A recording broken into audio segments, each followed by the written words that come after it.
expect some more, but we only have an hour with Ross. So I'd love to introduce him to everyone and get right into a conversation about his terrific new book. So Ross Baird is, of course, first and foremost, a UVA grad.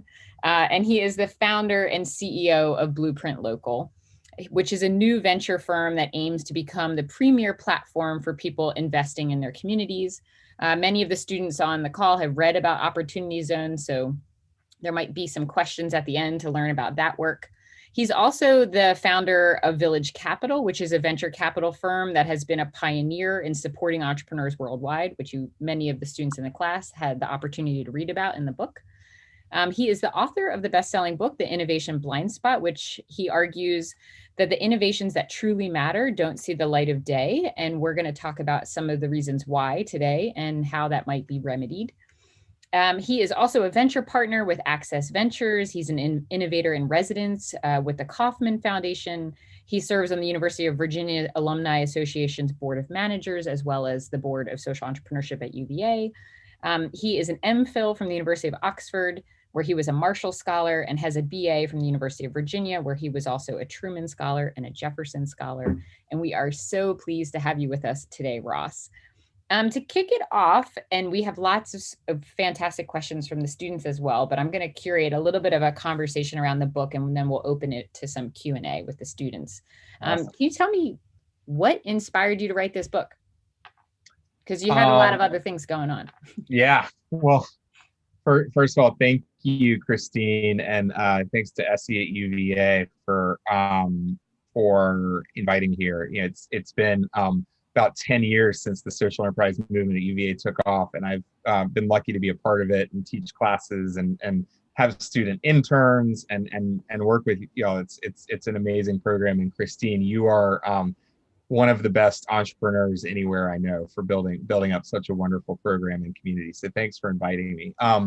The book is not new. I wrote it a couple of years ago, but it feels new because I think the topics are incredibly timely. The paperback did just come out, which is why UVA got a bunch of the books. But so I guess the updated, new revised version is new. But I heard a phrase once, which is, you don't write a book because you think you know the answer to something. You write a book because you want to find out the answer to something and you want to share the journey with people. And so I think the question that really struck me, in 2009, I started a venture capital firm called Village Capital that was one of the first impact investment firms in the world. And this was, today there are hundreds of firms that self-identify as impact investment firms trying to make good money and also have meaningful social impact. But it was very rare when we were starting, and I had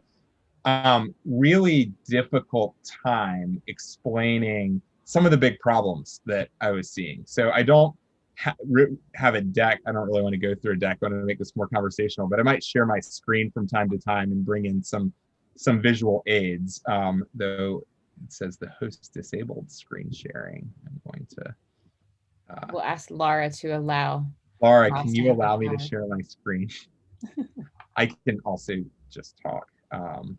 But there's a UVA student who's an entrepreneur who's become a good friend of mine. And Brendan, you may know him, called Jerry Nemorin.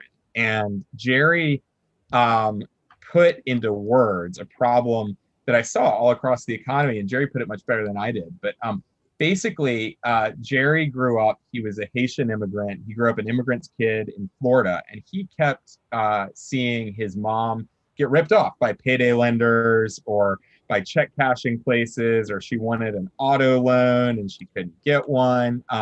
And here's Jerry. And Jerry said, well, I'm going to grow up and I'm going to learn about the financial system and I'm going to figure out how to help people like my mom. And so he went to University of Florida, was first in his family to go to college, then went and worked for Bank of America, learned how Wall Street works. And he figured out basically, if you're rich, it's really easy to get out of bankruptcy. You get a bank to consolidate and refinance your debts, and you can work your way out of bankruptcy if you're like in the red for millions of dollars. But if you're poor, it's really expensive and really difficult to be poor. And 50% of Americans can't access $400 in an emergency. And one slip and fall and medical bill could really turn your life upside down. So he comes up with an idea to help poor Americans in debt refinance and work their way out of debt. And so I met him. He was at Darden, started this program in the Darden incubator. I met him about 2 years in, and he was trying to raise money for his company. And he probably pitched a couple hundred different investors. And I said, Jerry, you've been at this for a couple of years now. What's the deal? And Jerry goes, let me break it down to you. And this is in one sentence, the innovation blind spot that we're writing a book. He goes, let me break it down for you. I'm a Black guy. I live in Central Virginia, and I'm solving poor people's problems. When it comes to investors, I'm 0 for 3. And if you take a step back, there's in the tens of billions of dollars put into startups, businesses, new ideas in the country. If you count nonprofits and other new companies, it could be much more. About 80% of startup investment goes to just 3 states: New York, Massachusetts, California. Brendan Richardson is one of the most talented entrepreneurs I have ever met, and Brendan will tell you building a business in Charlottesville, Virginia, and accessing capital can be a challenge. The average person who raises money looks like me, white guy. Women raise about 5% of startup investment. Black and brown entrepreneurs raise less than 1% of startup investment. So where you live matters a lot, and the opportunities you can access. Who you are matters a lot, and the type of problems that you're trying to solve matter a lot too. So Jerry was able to come up with a very socially impactful idea because he was solving a problem that he knew and understood. He was helping people like his mom get out of debt. The average person who works for an investment firm or works on Wall Street makes a lot of money and is probably not in a lot of debt and probably didn't understand the problem that Jerry was trying to solve. And so if you look at the 5 things that Americans spend the most money on, it's healthcare, housing, education, food, and financial services. That's 80% of the average American's budget. That makes up 15% of startup investments. Jerry said a phrase, he goes, a lot of people in the venture capital world are solving my world problems. How do we get restaurants to deliver food to my house every day efficiently when, food delivery is a luxury for a lot of people, or going to restaurants is a luxury for a lot of people. The real world problems, like how do you get the 50% of Americans who can't access $400 more financial security, typically aren't experienced by the people who are making investments, and bridging that gap is really difficult. So the observation is there are tens of thousands of Jerrys in the country, and because of who they are or where they live or the idea that they're working on, for whatever reason, the folks who have some of the most impactful solutions don't have rich friends that can fund their company, or don't know anybody who went to Harvard Business School and works for a venture capital firm, or don't know anybody who works at the Gates Foundation and can't get funding for their education idea. And so the ideas that I was seeing all across the country and the thousands of people that I met like Jerry were not getting an opportunity, not because they didn't exist, but because there were blind spots in how capital was flowing. And so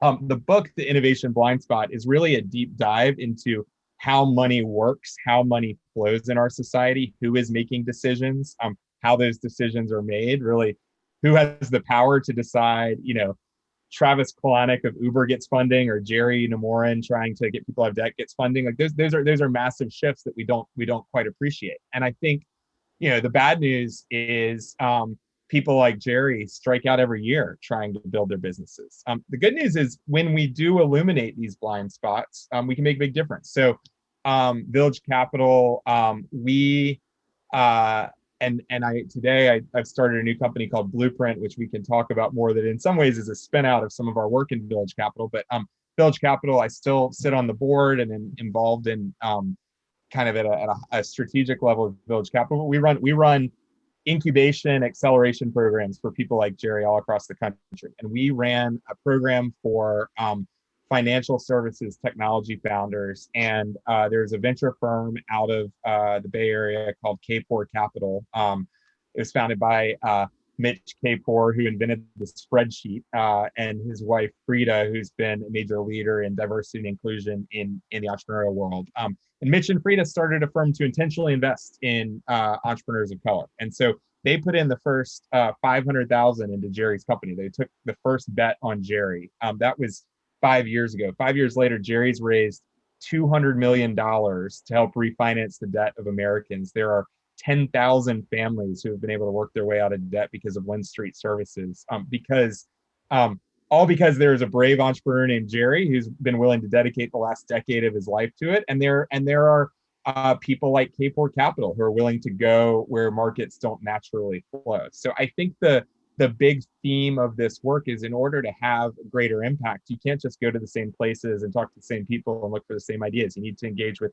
different people, different places, different industries, and you can illuminate some of these blind spots and have an impact. Awesome. Awesome. It's such a really important work, and it's exciting to see that more and more people are kind of are recognizing these blind spots now. I feel like, in the past year, I feel like there's been a little bit more open conversation about that. So I feel like you've been a leader in that. Can you tell us a little bit? You talk about some of the trends in entrepreneurship in America, and I Mm-hmm. think there might be some misconceptions about it. We have things like Shark Tank now, and entrepreneurship's become a buzzword.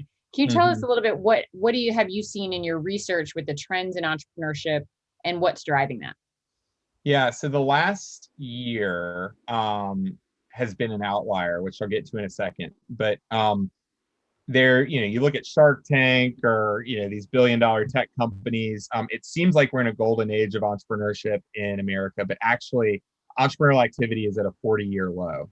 There are more businesses dying. I would have said this a year ago. There are more businesses dying every day than are starting. That was true a year ago. A year later, there are about 1,500 businesses a day in this country that are going out of business. COVID has been just devastating for particularly small businesses in America. So the biz the entrepreneurs who get press and you'll see on the internet are certainly high profile and building extremely valuable companies, and in some ways doing really good things. But the average person, has in many ways less of a shot than they did 40 years ago to build their business, and a lot of that goes back to this idea of how money flows and what these blind spots are. So the investment world, banks, wealth managers, decision makers, the people who there are many fewer banks in America now than there were 40 years ago. And 40 years ago, if you lived in Charlottesville and you wanted a bank loan, there were probably 6 or 7 community banks that would largely lend to local businesses. Today, you're calling up Wells Fargo in San Francisco asking for permission from someone you've never met and doesn't understand whether your renewable energy business in Charlottesville has a chance or not. So there's been a real lack of there's been a real consolidation in how money flows, and there's been a real decline in entrepreneurial success. The last year has been a massive outlier in a number of ways. There are actually it's been quote unquote the best year for entrepreneurship in the country in decades. There have been far more business starts in the last year. There have also been far more business deaths. It's been much more volatile, but there are a lot of people who have lost their job and are starting a business because they have no other option, and that's maybe not something we want to replicate. There are also a lot of other people who are moving to a different place and starting up a business and maybe feeling a little more freedom, and that's a good thing. So I think we're in a very volatile but potentially dynamic time in the country. And the only other thing I'd say is, so this book first came out, the hardback came out in 2017. So 3 years later, 3.5 years later, I think that the message of um, diversifying our entrepreneur base, both racially, demographically, gender, geography.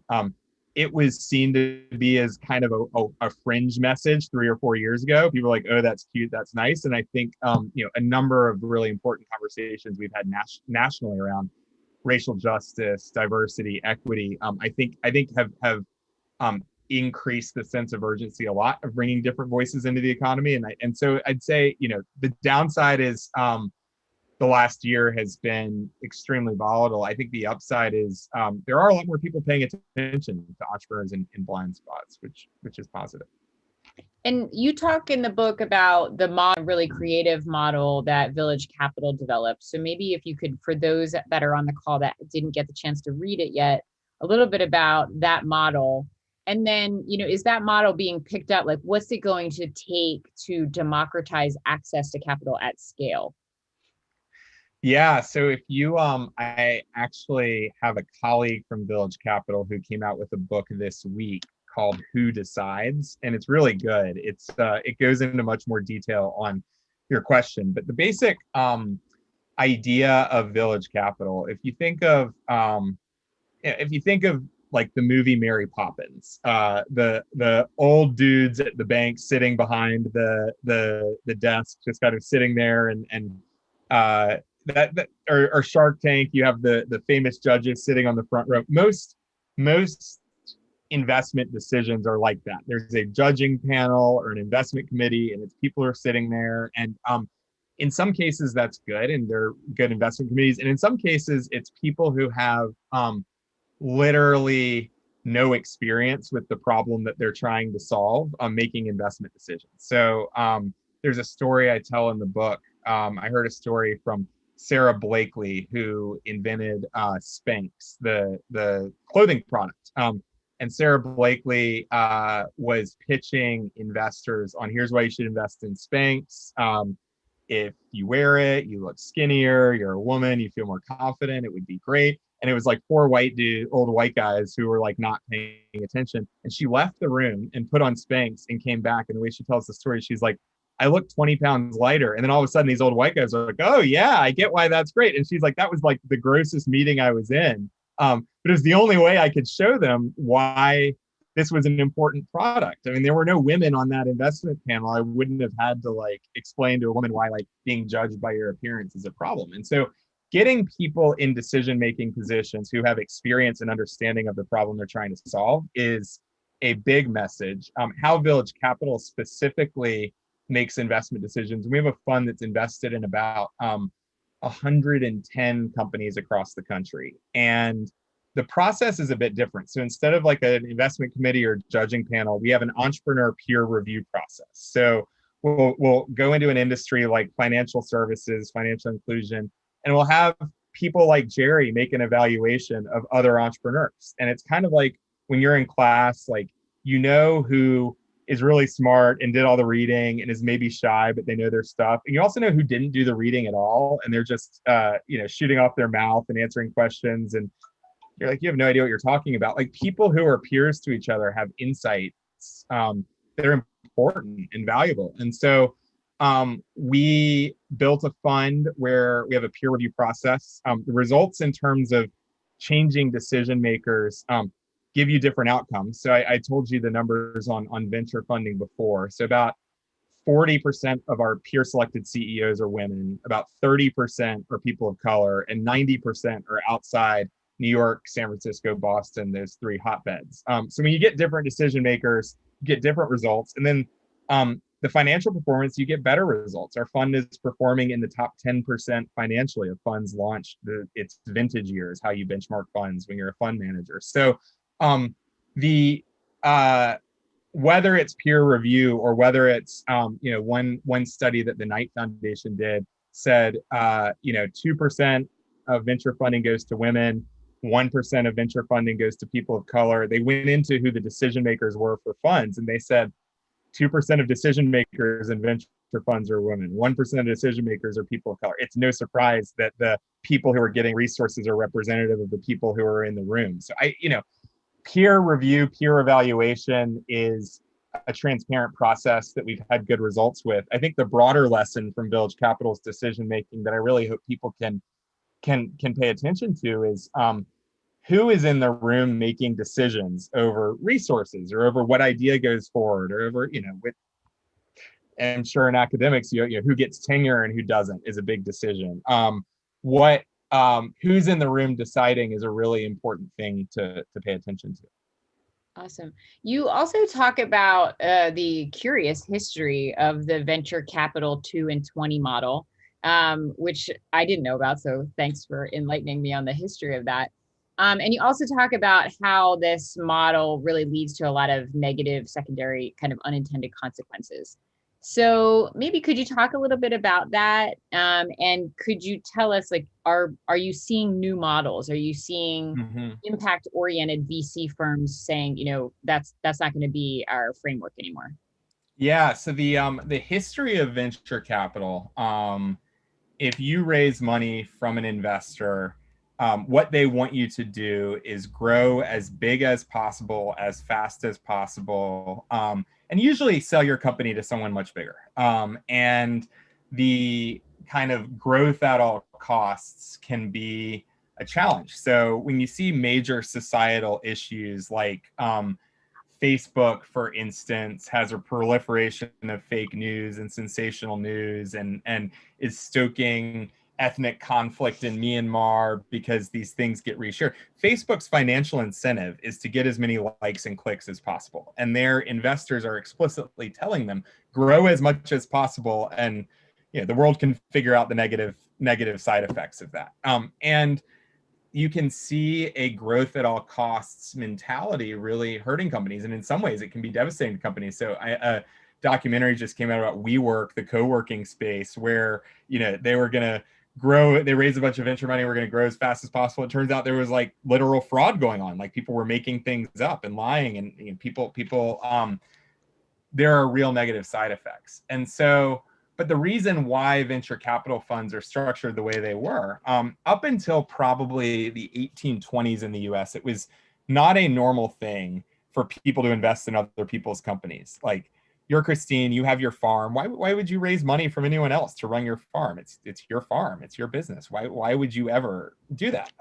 But then the most profitable trade in the 1820s was whaling. And this was in the days of Moby Dick. And, the streets of the world were lit by whale oil. And New Bedford, Connecticut was the Silicon Valley of America in 1820s, 1830s. The most profitable firms in the country were the whaling houses of Connecticut. And so whaling voyages were so lucrative if they were successful. And they were so unlikely to be successful. 9 out of 10 whaling voyages would come back without a whale, or there would be a shipwreck, or there would be something. But the 1 out of 10 that was successful would be a windfall. And so the structure of venture capital funds was based off of how people financed whaling, where they would say, hey, instead of me, Brendan, funding my own whaling ship, I'm going to fund 10% of 10 different whaling ships. And if the whaling ship comes home with a whale, I'm going to get 20 times return on my money. And if one ship succeeds and 9 ship fails, the one ship will pay 2 or 3 times over. And today, when you look at venture funds, they say basically, how are you going to grow to be 20 times as big as you are? Because a lot of these companies are going to fail, and you need to be able to cover that. So that what that means, though, is if you're never going to grow to be $1 billion company, which most companies are not, you're completely shut out. So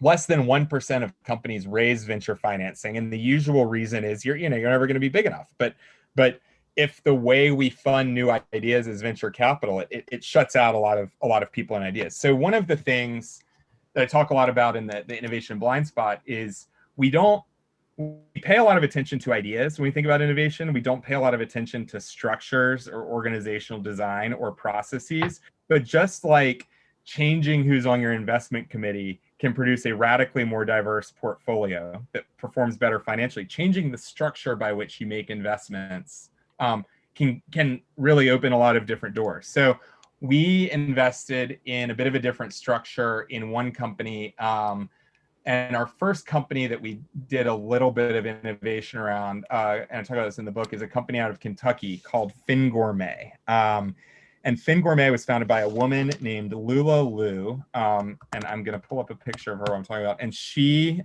started a company that basically, this was 2011. It was right after the last recession.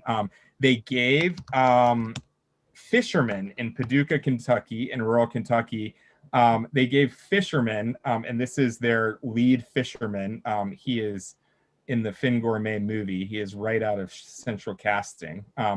They gave fishermen fishing poles to go and catch what was known as Asian carp. And if you know anything about environment in the Midwest, Asian carp is a hugely invasive species. And so they would give fishermen fishing poles to catch Asian carp. They would fillet it. They would rebrand it, quote unquote, Kentucky Blue Snapper. It's like how Chilean sea bass is actually a muckraking bottom feeder. It's not a sea bass at all. Kentucky Blue Snapper you can now buy in farm to table restaurants in New York and San Francisco, and it's actually Asian carp from the bottom of the Mississippi River, and pay a living wage to these fishermen. So Fin Gourmet comes and they pitch us and they say, hey, we would love to do this. And this is Lula. And there's no way Fin Gourmet is going to be $1 billion company. But if it employs 20 people in rural Kentucky and pays them each a living wage, that's a huge, huge, important thing for rural Kentucky. And so what we did is we brought a group of investors together and we invested $250,000 into Fin Gourmet. But rather than invest it like a venture capital investment where you need to grow really huge and sell to someone else and make everybody millions of dollars, we said, we will get 5% of your revenue, Fin Gourmet, until we get 3 times our investment back. And so Fin Gourmet can steadily grow like the little engine that could, and maybe grow 20, 30% each year. And if Fin Gourmet does well, great for everybody. If Fin Gourmet has a rough year, if COVID hits and a restaurant has to shut down for 9 months, they don't know anything. They're not on the hook. It's more kind of flexible and resilient capital. So a lot of employee ownership models are structured this way. For instance, there are companies,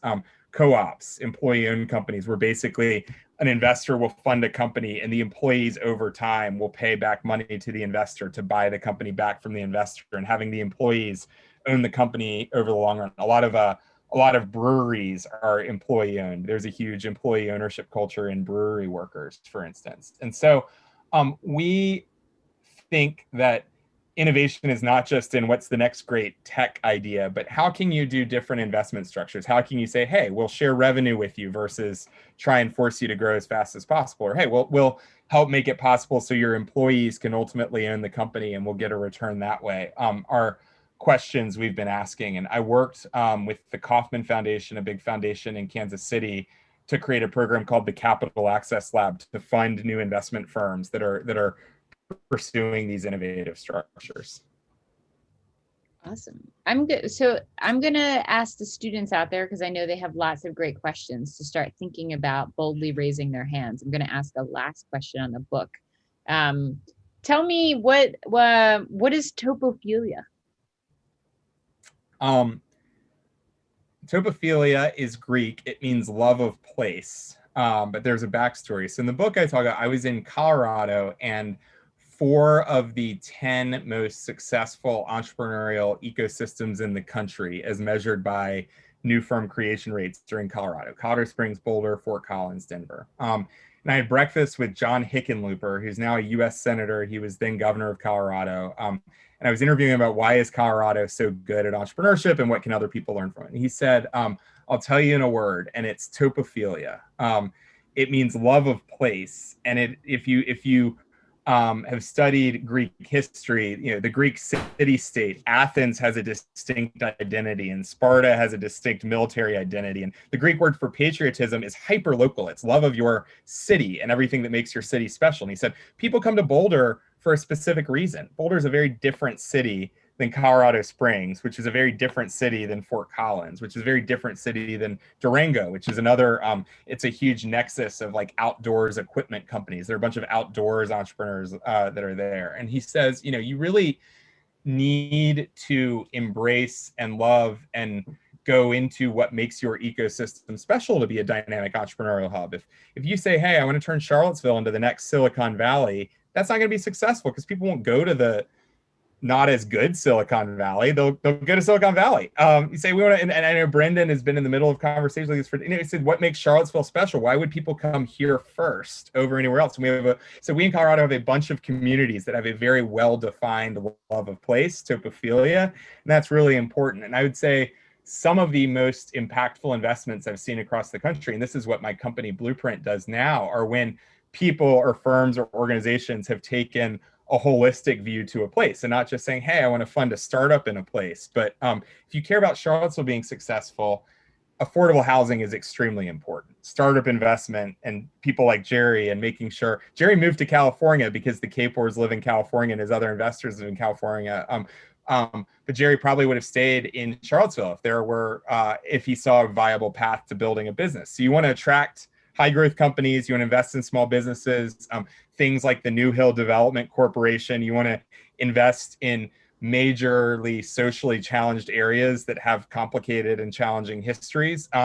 But people, there are people and firms across the country that say, I'm going to invest in Detroit as an ecosystem or Tampa as an ecosystem. And that means 4 or 5 different types of investment. But I'd say, people always say, I get your point, innovation blind spot. How do I light up the blind spots? I start with Topophilia because it's like, if you try and solve the global problem of hundreds of years of systemic discrimination, it's like you don't know where to start. But what can you do in your hometown to lift up an entrepreneur who needs help, or to pay attention to a community that's been ignored by people with money for years? And so, I have deep topophilia for Charlottesville. It's my favorite place on earth. But everyone has that place or places that they love. Questions out there?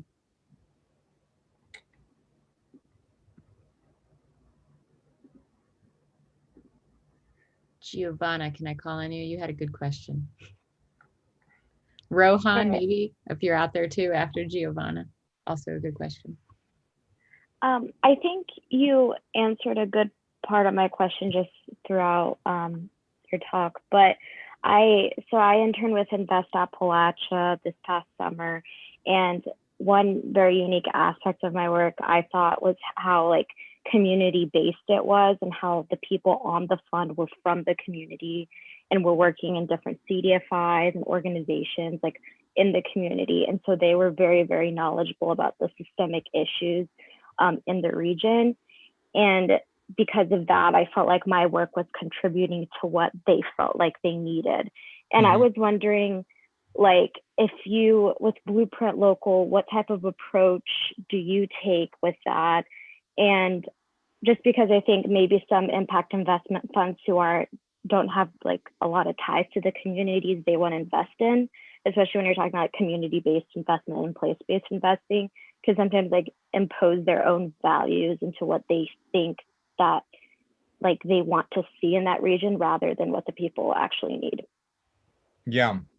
So I think it's a great question. I think the first way to answer it is looking at kind of who has the power and control to decide what to do. So, I think going back to venture capitalists, and I don't mean prior comments to be criticism against venture capital. I think venture capital is a very specific type of tool that works really well in certain circumstances. And if you've got a high growth company that could be a 20x return, venture capital is a great tool.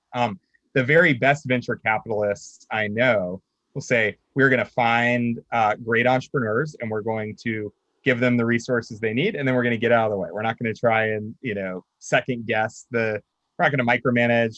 Board meetings are going to be strategic sessions. We're not going to fire the CEO when we get annoyed at how they send emails. The very worst venture capitalists are I am the smartest guy in the room and I'm going to be the de facto CEO of all these companies, and that just doesn't work out. And so it's really important. Letting go of control if you're an investor is really, really important, and genuinely trusting that the people that you are investing are going to be good fiduciaries with the money you're investing is really important.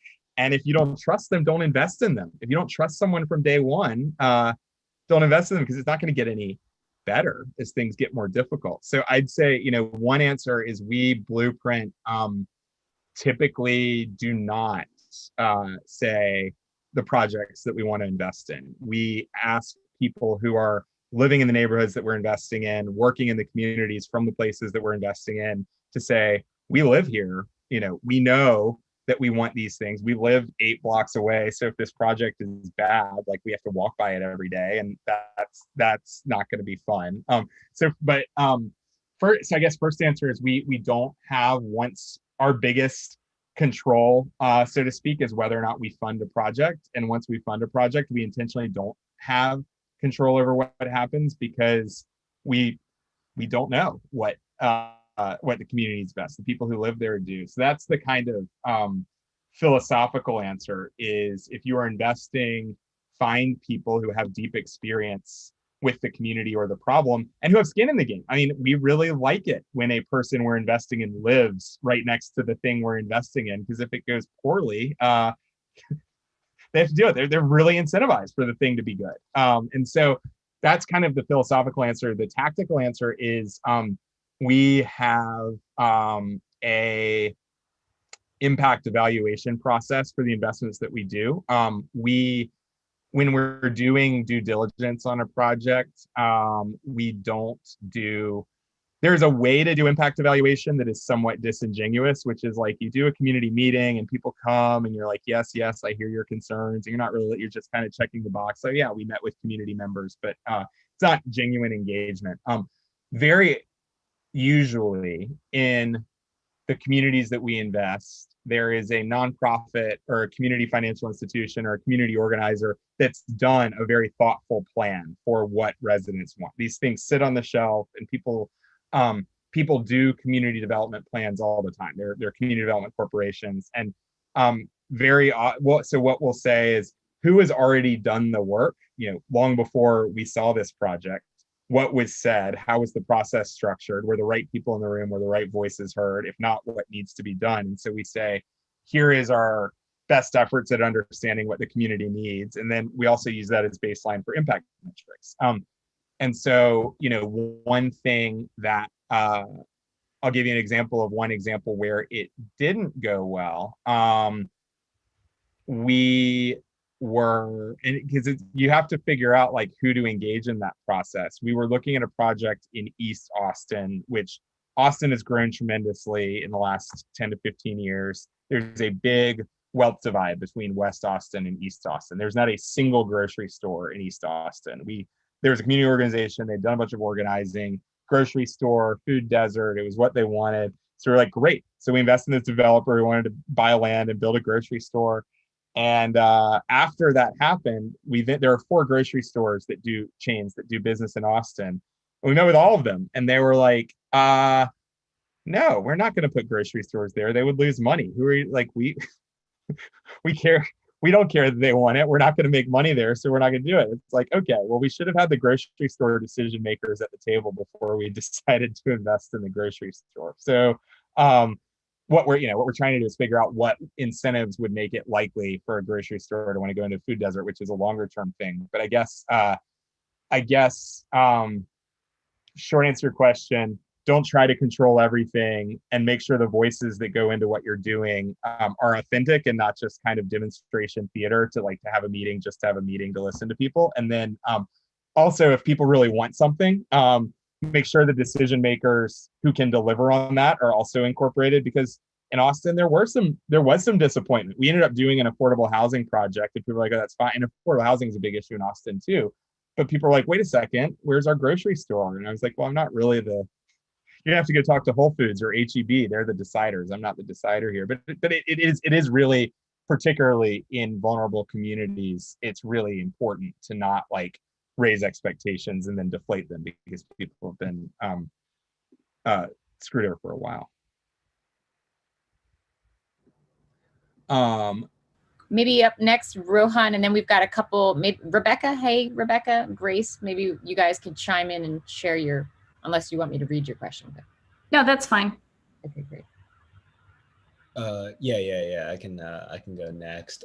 So my question kind of focused on the chapter where you talked about the problems plaguing big companies and how their flawed hiring processes led to less diverse groups. So I know a lot of the on the university level, there are a lot of obstacles preventing diverse students and lower income students from applying to these top companies. So how do you think universities can help aid these these students and breaking into these big companies and like overcoming the obstacle that stops them from kind of making it to the Googles or the Facebooks? Yeah, I mean, I'd say one big thing to start with is extracurriculars, and particularly like summer internships is a huge issue. So we've seen more of this in the past couple of years, but the default of you're going to work for this investment bank for free and you're going to get a great experience and you're going to learn a lot about how markets work, and you're not going to get paid, but you're going to learn a lot, it'll look great on your resume, and then when you want to work for Goldman Sachs, having worked for this investment bank will look really good. That's great if your parents are willing to pay your rent for the summer, in a position to pay your rent for the summer. But if you need to get paid and you work in the library to get paid on work study, Goldman Sachs will be like, yeah, we'll take the kid who worked for the investment bank versus the library kid. And so programs, and I know SE at UVA has a couple of these programs, paid summer internships to do impact or mission aligned work is like such low hanging fruit. And if when I talk to people who are involved with SC at UVA, things like the Royster Lawton Fellowship or the Tadler Fellowship, being able to pursue an awesome, exciting thing and have a source of income is a real luxury for people from backgrounds like Jerry, and kind of a nice thing to have if you're not worried about making money over the summer. So that's a big one. And then I also think recruiting is another big one, where a lot of the banks and consulting firms and kind of elite places, like if you want to work at McKinsey, the clearest path is to show up first week of your third year and interview for the summer internship, because then you get the job after that. And if you don't know the first week of your third year that a summer internship with McKinsey is awesome and it sets you up for a job with McKinsey, you're starting a few steps behind. And I think among, like, if your parents work for McKinsey or work for a Fortune 500 company, like they know how these places recruit. If your parents are teachers, or like a guy on the Blueprint team grew up in West Baltimore and his dad is a sanitation worker and he went to the University of Maryland, and he had a teacher who, he works with us in investments now, and we're investing in West Baltimore, and it's great to have a team member who grew up there. He knows all kinds of stuff that like the smartest Goldman Sachs banker wouldn't, just because it's his neighborhood. But he's like, I didn't know anything about the investment world until I had this mentor professor who like pointed me in the right direction. But if I hadn't met that guy, what would so I think there's a kind of talent industrial complex for people who know about the system, and people who don't know. And I think universities can do a lot more, particularly around summer internships, first jobs out of college, et cetera, to bring new people into the system who like might not have parents that like know that the bank that their friend works at is hiring. Yeah, that definitely makes sense. Thank you. Rebecca, good to see you. How are you? Hey, you too. Pardon the incognito mode. I've got a situation that looks a little bit like Lucille Ball's candy shop here at the moment. But I love the creative structure for the Kentucky company. And I'm just curious because obviously, right, when you've got a company that's not going to be your typical exit angel investable deal, but has some legs, it can really have some community impact. Just curious if there's any other ideas. Revenue participation, of course, is really cool. Have you seen anything else that can help companies get going, beyond those microloans that in our region are going up to about 35,000 and just often aren't enough? Yeah, so a couple of resources that I'll point in your direction. This project at the Kauffman Foundation called the Capital Access Lab that I mentioned. You can find more information there. There's a revenue-based financing working group. We did a study across the country of these alternative models to say, is this something that is something that is weird or niche or boutique, or is it a moment? And there are over 100 funds across the country that are using structures that are somewhere in between equity and debt, and that are a lot more flexible than a bank loan or venture capital. That totals about 300 million, which is both a lot of money and not a lot of money in the big picture. But there's a large group of people that are innovating around this, and I think that Kaufman link that I just put in the chat box could be a good place to start. And happy to share more resources if you want to connect offline. Fantastic, thank you. Awesome. Grace Brown, I see a couple of Graces here, but Grace, yeah, I'll read hers out. How can a fund-to-fund and institutional investors affect or change these blind spots you're discussing? Do you see them playing an important role in changing where capital is being deployed? Or are you seeing more fund-to-funds giving money to firms who are focused on female-led or diverse-founded firms? If not, what do you think would help them start divesting from male, white-led firms? So kind of in the fund-to-fund spaces, are you seeing much innovation? Yeah, so I have a good friend named Darren Dodson who runs a group called Illumin Capital that is a fund of funds that focuses on women and people of color who are fund managers. And Darren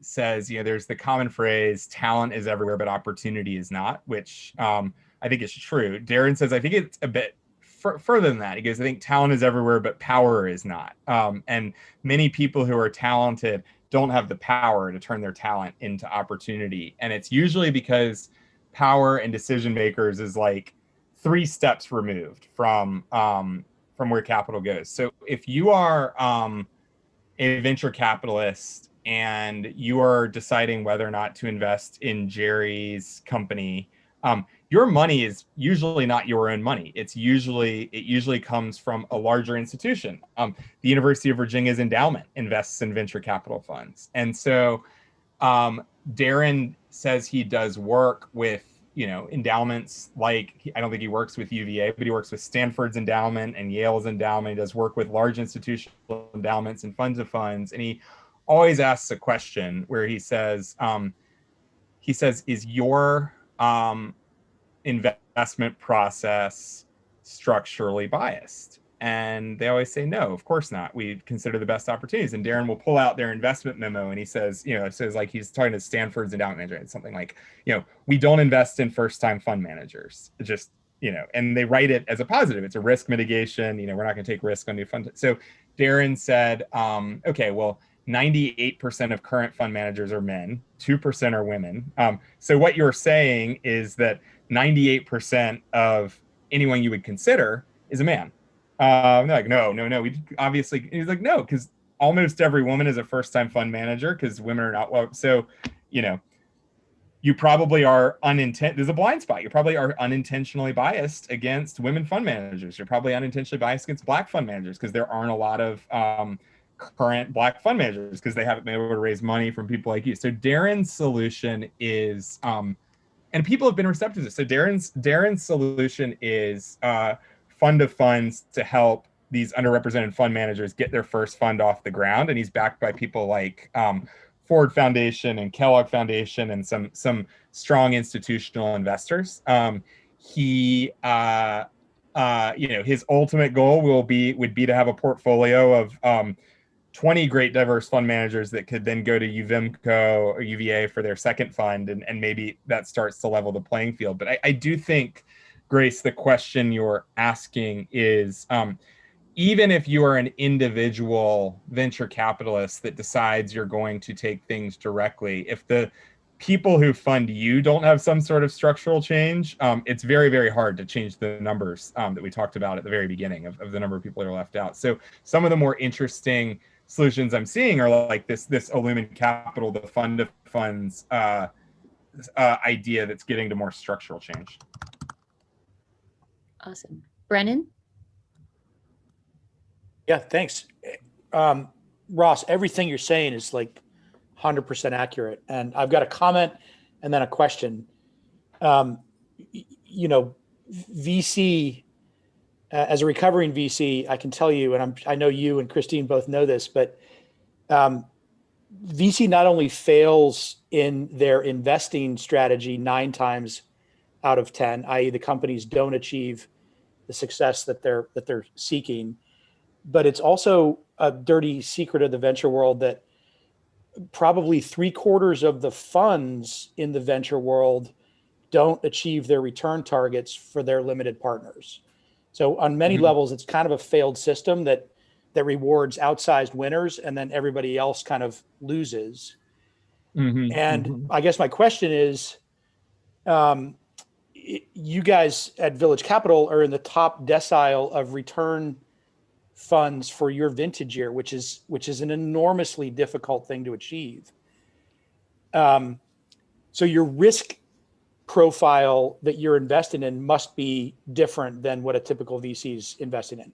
And I guess that's a question, but also, are you also investing in mostly first-time entrepreneurs as well? Do you find that there's that the pool is just that much greater of first-time entrepreneurs from which you're choosing? Do you think that makes a difference to your returns? Well, let me give you a bit of a more refined answer that is the 201, 301 answer. So there are two ways that you measure returns as an investor. There's total value to paid in, which is what your company is worth, and that's usually worth on paper. So WeWork was worth $90 billion at one point. There were not people who got $90 billion in cash. It meant that, when whoever invested, they said it was worth $90 billion. And then there's distributed value paid in, which is how much cash you've sent back to investors. There are a lot of companies that are worth on paper billions and billions of dollars, and then they don't end up making that much money because things go wrong and they crater. And my approach, and this is a bit contrarian, I think VCs are incentivized because the TVPI number is so important to a lot of investors to pump as much money as possible into companies, have them grow as fast as possible. If things go wrong, hopefully you raise your next fund by then because things looked good for a while and it just keeps perpetuating. So we are not in the top 5% in TVPI. We're somewhere in the middle. In distributed value paid in, we are in the top 5%. So we have focused much more on what we think investors will ultimately care about, which is getting more money back. Yeah. And so we have a lot of companies that have low failure rates and pretty high success rates. And our typical company is tracking to be pretty likely to have a 2 or 3x return, and very unlikely to have a 20x, and very unlikely to go bust. And it's just a very different philosophy, which I think is probably more normal and helpful. To your question of who are we investing in, actually the average age of our entrepreneur we invest in is 42. If you look at, there's actually a structural bias in the VC world against older entrepreneurs. People are looking for, the next Mark Zuckerberg, the 21-year-old in college. And, we do find that people who, one of our most successful entrepreneurs was a guy who worked, did you guys ever take the ACT or the Iowa test of basic skills? The testing epicenter of the US is in Iowa City. There are a bunch of test writers who live there. And this guy worked for the company that does the ACT, and he came up with a way to do evaluation over Google Docs. And he left his company in his early 40s and he started this company. It was a great idea and he knew exactly what he was doing. He's a guy who knows how to write tests. And we invested in his company. They had about 500,000 daily active users February of last year. Today they have 15 million daily active users because they're as COVID, work from home, they're the most used remote test giving software in the country by a long shot.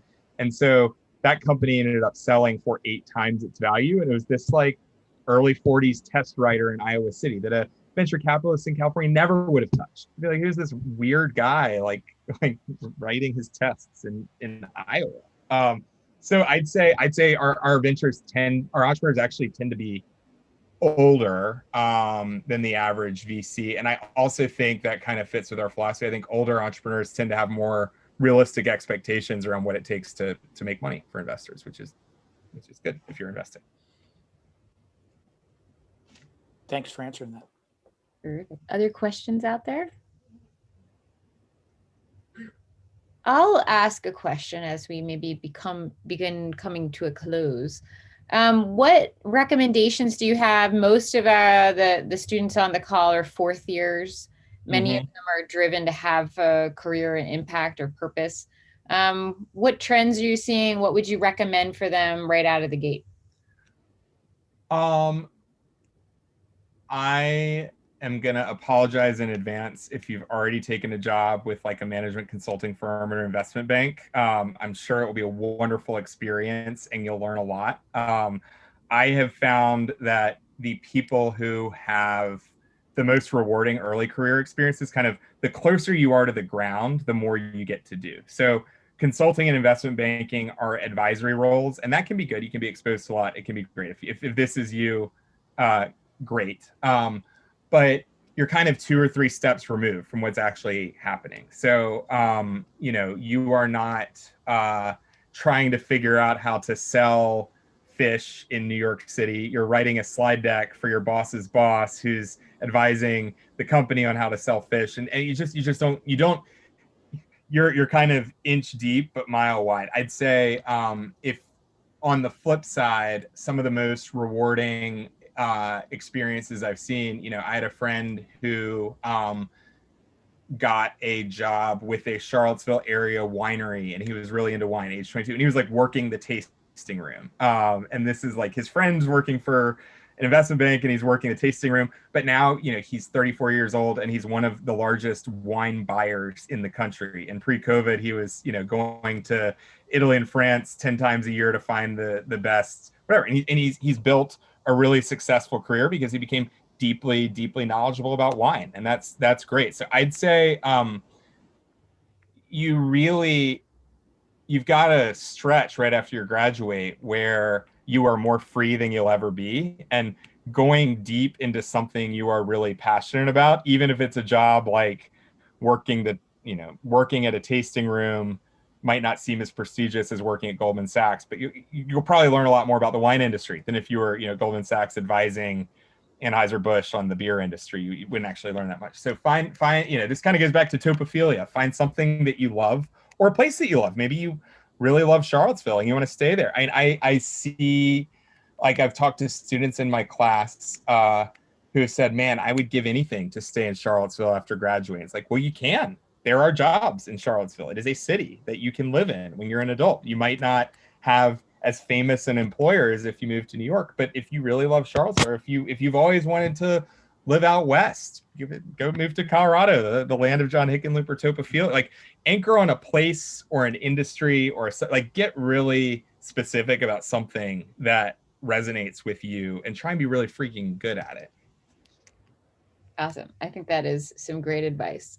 Well, thank you so much for taking the time out of your crazy busy day to share your awesome book with us and your amazing career experiences. And maybe some of these students you'll see out there in your blueprint local investing ideas or